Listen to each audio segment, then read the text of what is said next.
What's up, guys? Matt Vogt here. Welcome back to the Lifestyle Practice Podcast.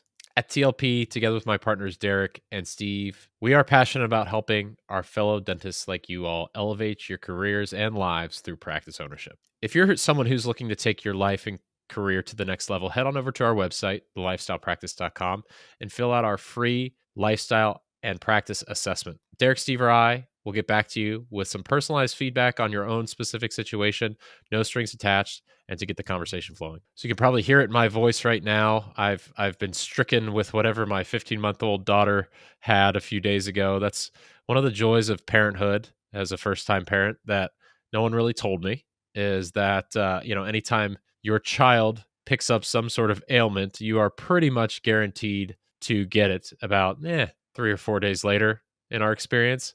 So yeah, I know I sound a little weird and sound a little stuffy, a little different than normal, but the show must go on. We've got to get the podcast out to you all. And thank you to you who are listening to this on your drive to work, home from work, at the gym, whatever you're doing. Thank you for listening. It is so rewarding. I am so grateful to be able to reach so many of you all and to help you become a better dentist, to get what you want out of your career, out of your life.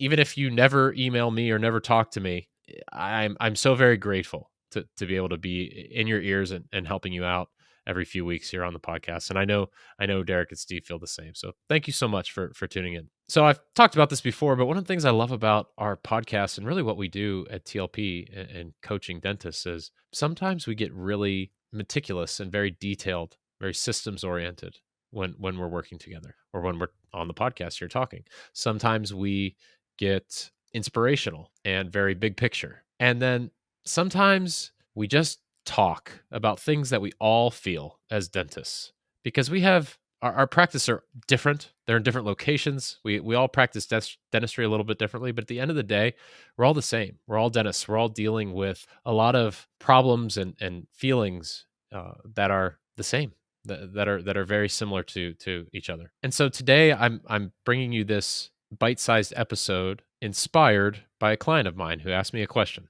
And I'm going to read that question to you all, and then we're going to talk about it, because I know it's something that we all experience or will experience if you're in dental school or not a dentist yet. And it's something that we should be open about. So here's the question. Matt, do you have any tips for separating work from home life? Often I will find myself thinking about the office at home. I made it a mission to not look at Google reviews at home anymore or check my office's phone calls, because I don't want that to influence my mood. Sometimes I will get anxious that my patients will need me on a Friday or a weekend, and I feel like I should be available to them for emergencies. Should I reframe my thinking? And when this question came through my inbox from this client of mine, I got excited because I can relate to this, and I know a lot of us can relate to this, and I know what it's like on the other side of a mindset shift that he was talking about here, and it feels so much better than thinking about the office 24/7, even when you're at home. So I want to dive in and talk a little bit about this today, and really offer some practical tips. And at the end of the day, it's going to come down to your mindset here. And it's very, very easy for me to sit here and look into the camera and talk into the microphone and say, change your mindset. Yeah, sure. I could get ripped and have an 8-pack if I stopped eating pizza every Friday night on Vote Family Pizza Night, but that's not happening. Or it's a lot harder in practice than it is in theory. This is so much about your mindset. And I love being able to have these conversations. I would consider the podcast here a conversation, but the one-on-one conversations with clients, because I get to help people be accountable. I get to help people see what's possible in their lives and how to have an abundance mindset when thinking about this particular scenario or other scenarios like this in dental practice. So when we're talking about separating work from home or just allowing the two to mesh more together, it's first very important to acknowledge that we all think about this. I mean, we all feel this, whether you're an associate, whether you're an owner. We have demanding careers. I believe our careers are very rewarding. I think we could all agree on that, but we have very demanding careers. And early on, this starts in dental school, and it's almost like this tradition that's passed down from generation to generation of dentists. We're kind of conditioned to think that we have to serve others, and really, no one ever talks about us. How is the dentist doing? How's the dentist feeling? Really, so much of our field and the chatter in it is serving others and putting others before ourselves. But I disagree with that. You can't take care of others if you don't take care of yourself first. You can be a great dentist. You can take great care of people in your practice and be more concerned about yourself first and your family. I'm not saying to be selfish, I'm not saying to be a narcissist, but you got to look out for you because if you're not mentally healthy and you're not strong, how could you possibly be the best dentist that you could be? Let's acknowledge this fact too, especially as an owner. Stress and anxiety and fluctuations in that stress and anxiety level are very, very normal when you're an entrepreneur or a business owner. It cannot be totally eliminated. Business ownership isn't sexy. It isn't fun sometimes. And if you want to feel comfortable all the time, if you never want to feel any stress or any pressure, you don't want to think about the office when you're at home, don't don't buy a dental practice, truthfully. Just stay in your comfort zone, be where you're at and be okay with that. But I think it's really important to acknowledge that it is unrealistic to expect this to never happen. If you are expecting that there will be some levels of fluctuating stress or anxiety as a business owner, then when those events come that cause you to sweat a little bit or think about your business on a weekend, you're not going to feel angry. You're not going to feel upset, or you're not going to wonder, oh, why is this happening to me? You'll have accepted that this is normal. This is a part of being on this journey as a dental practice owner. So that little mindset tweak is really important. One of the first little practical things that you can do to help with meshing your work and personal life is to set some clear boundaries and almost protect yourself from yourself. It's like for me, I have this little thing that I tap it on my desk. It's this little app and this magnet thing. It's called a brick, and it prevents me from opening certain apps on my phone when I tap it, and then when I tap it again, I'm allowed to go back in. So if I'm getting ready to have a productive day, or I just want to disconnect, I'll tap this, and I have no way of getting into these apps on my phone because I know I lack self control when it comes to social media and my phone. So I'm protecting myself from myself. So in this case, with this particular client, we're checking Google reviews when we're home. We're checking our office voicemails when we're at home. So it's very simple to set up boundaries here, and it's okay to do that. So as to say, I'm not checking the office voicemail. I'll have an emergency line, and my preference for you all would be to have that emergency line answered and staffed and triaged by a member of your office team. And those calls or those inquiries only get to you if they're not able to triage and help those patients themselves. But in this case, it's just as simple as saying, I'm not checking voicemails at home. Because why, in this case, why would we be doing that? It's probably based in fear like we have to be there for patients 24/7, or fear that in this practice owner's case with a young practice as a new owner, maybe it's fear of losing out on revenue because someone needs to cancel or reschedule. Who knows what it might be? But it is okay to set those very clear boundaries and say, this is what I'm doing, and protect yourself from yourself. Don't even have a way to check your voicemail at home. Like if it's an app, like something that integrates with your office system, don't have it on your phone. If you can't stop checking Google reviews or whatever it is, delete Chrome from your phone. I don't know, protect yourself from yourself. Now in this case, that's a few very quick practical solutions, obvious ones, but it's just a matter of implementing them, like doing it and sticking to it. In my case, something as simple as switching off the automatic notifications on my office email so I wouldn't constantly be checking silly stuff like sometimes emails from labs or inquiries about who knows what. Very rarely do I get an email in my office email that needs to be answered right that very second. TLP email, that's different. But my dental practice email, it's very, very rare that I get a really urgent request. So I check it every once in a while. And for the things that could be urgent, like lab inquiries or insurance stuff, whatever it is, I made sure to switch that over to an office email, a front office, a separate email account. And I don't even have that account logged in my phone. I refuse because I know if it's there, I'm going to get into that email. I'm going to check a few times, and all it does is increase my anxiety for no good reason. I trust my team to deal with the inquiries that come in and alert me if anything's very urgent or very important. But I'm not going to even allow myself to have the temptation of looking at that email on a weekend or at nighttime or something like that. So getting a little more big picture here, yes, there's some practical things that we can do to help with this type of stress that we all tend to experience. But the biggest thing that we need to evaluate is our mindset. And you need to ask yourself, is this pressure coming from patient expectations, true patient expectations that you be available 24/7,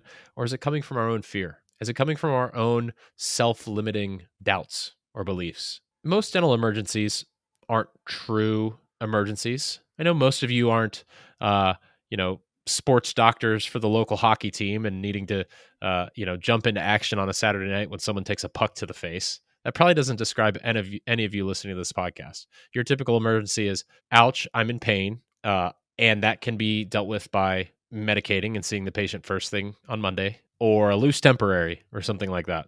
Again, something that can be managed or triaged over the phone if need be and dealt with on Monday. If a patient with a minor inconvenience type of emergency like that gets upset with you and leaves your practice to find someone who will kind of bow down to their what they expect the dentist to be like, you've got to accept that that is okay. That is totally fine. We as dentists can only do so much. We can't save the world, and we can't be expected to be available 24/7 for our patients. It's not realistic. It's the fastest track to burnout, anxiety, and stress. And there's something funny that happens with all of us in our brains when we are thinking about what patients will think when we do certain things. And I'm not going to say that what patients think doesn't matter, because it's very important what patients think. These are people who patronize your dental practice. It's very important to have a good perception and good patient experience and perception of your practice. But we think that we are so much more important in the eyes of others than we actually are. We think people are thinking about us and judging us so much more than they actually are. Most of your patients, I hope, think you're an awesome dentist. They don't really want to see you, but they see you because on a regular basis or for any of their needs, because you're a good person and you do good work. And that's pretty much like the only time they're thinking about you. They're not just sitting around at their dinner table one day and saying, "You know what? I really hate my dentist." It's just, you're not really that important. You serve a very important role to people, and you fulfill a need in society by being a dentist. We do very honorable things as dentists in this country and in this world. But at the end of the day, I think we get a little self-important at times. We're dentists. A lot of us are type A. It is what it is. But like, just think about, if you were a patient, like, are you really thinking about your dentist that much? Are you really that concerned that, oh, I don't know, he didn't jump out of his recliner on a Saturday night to come re-cement your temporary, and instead said, "Hey, if you're doing okay, let's get you in first thing Monday morning, and I'll get you taken care of before you get off to work." I think it's important to accept that reality, and it's important to find a fine balance of caring what patients think and making sure that your practice and your work is good, and that your patients have a good perception of what you're doing, but also accepting that you can't please everybody. And there will be people who leave your practice and poo poo you to their friends for any reason under the sun. No matter what you do, you could be the best dentist in the world, and that's going to happen. When I was very early on in my startup practice, it was really important to me that people liked me. It was important to me that people thought I was extremely knowledgeable, that I had all the answers, that I was perfect in a way.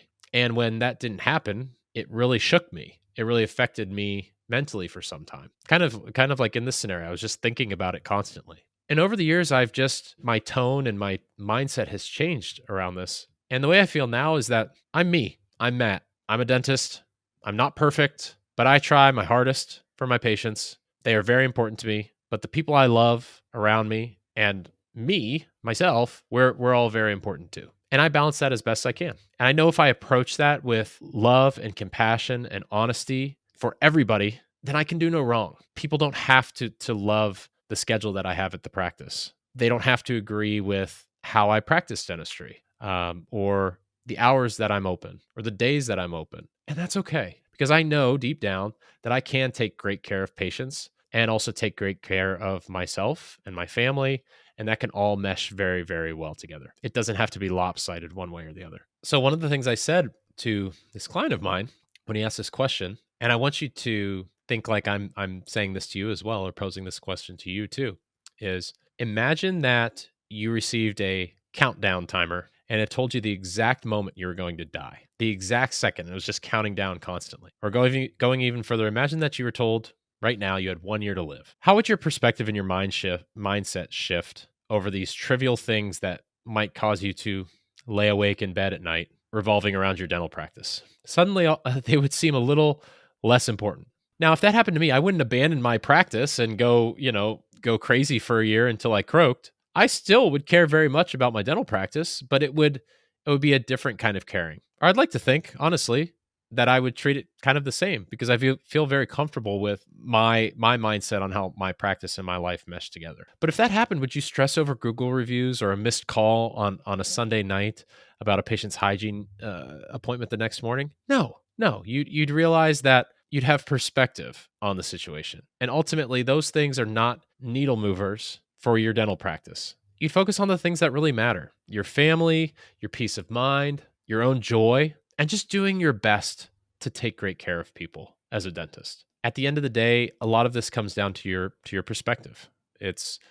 Perspective can be found in a number of different ways. It can be found through the birth of a child or a growing family. It can be found through your faith. It can be found through a near-death experience or the loss of a loved one. Or it can be found by just thinking really deep and really hard about what's going on in your brain and the way you're thinking about something like this. But if you're feeling this type of stress or anxiety about how your practice and your life mesh together, I'd encourage you to try to find that perspective in whatever way you can. Again, very easy for me to say, much harder to do in practice. And something else to consider here is that when you have a successful business, when you have a successful practice, and you've put in all the work to get to that point, suddenly some of these stressors and some of this anxiety seems to just melt away. You know that you've put in the work. You understand that there will be ups and downs in your business. And you know that sweating the small stuff or worrying about things, playing the what if game in your head over and over and over, it's not going to make a difference, and it's going to be counterproductive. So sometimes you've got to lean into that the work that you need to put into your practice to help make it into something that can serve you too, not just your patients. So on that note, I hope this episode helps. I hope it gets you thinking, at least, if this is something that you struggle with from time to time. And honestly, this is the kind of thing that's just so rewarding, being a coach who works with dentists one-on-one, to see that light bulb go off, to see progress be made in these kinds of areas, which again is easy in theory, but much more difficult in practice. It's so awesome to see when it occurs. And I hope that you can have many, many light bulb moments in your practice and career. If you want help doing that, you know how to reach me, matt@thelifestylepractice.com. Visit our website, fill out that free assessment. Like I mentioned, get in touch. Let us know how we can help you elevate your lives and careers as fellow dentists. Until next time, take care of yourselves, and I'll talk to you again soon. Cheers. Sicker than your average, sicker than your average. Call me when you want, call me when you need. Call me in the morning, sicker than your average, sicker than your average.